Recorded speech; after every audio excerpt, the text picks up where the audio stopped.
Lucius Domitius Ahenobarbus was born on December 15, 37 AD.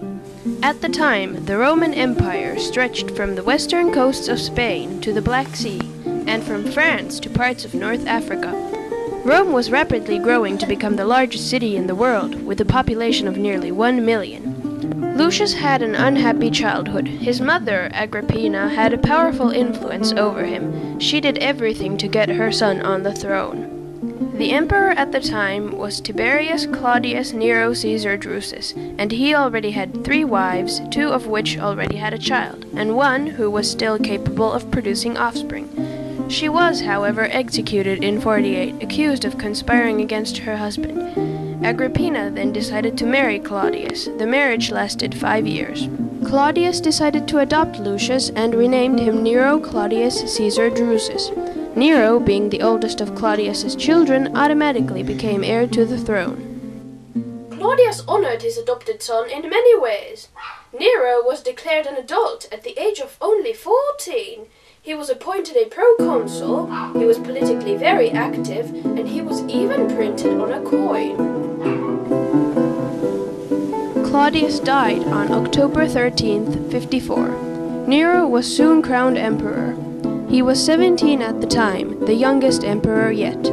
He had many people helping him rule, which gave the Senate an appreciated influence in state affairs. Nero soon developed problems in his personal life. He was unsatisfied with his marriage and entered an affair with Claudia Acte, a former slave. His mother tried to intervene but soon noticed her influence over her son to be declining. Thus, Agrippina decided to find a younger candidate for the throne.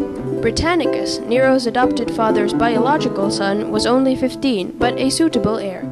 However, he died suddenly and suspiciously a day before his proclamation as an adult.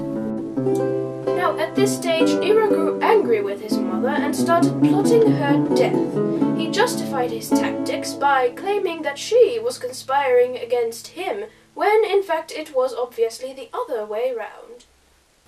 In the year 62, Nero had reigned for 8 years and was now 25 years old. Still, he had yet to produce an heir. When one of his mistresses, Poppaea, became pregnant, Nero decided to divorce his wife and marry his mistress instead. He declared Octavia to be infertile and so was able to divorce her. However, Octavia died on June 9, 62, resulting in violent public protest. Early in 63, Poppaea gave birth to a daughter, but the child died 4 months later. On the night between June 18th and 19th, the Great Fire of Rome erupted. Nero was at the time on vacation, but had to return with haste. The fire burned for a week. It isn't really known what started the fire. Although many sources point to Nero, it must be remembered that fires in Rome were very common at the time. The classical rumor goes that Nero was playing the fiddle while Rome was burning, which in fact can't be true because the fiddle had not yet been invented. Nero immediately produced plans to rebuild Rome in a more monumental and less inflammable style. The people held Nero responsible. He had to find his own scapegoat and blamed a small eastern sect called the Christians. He ordered them to be thrown to the lions in the arena, while many were also crucified.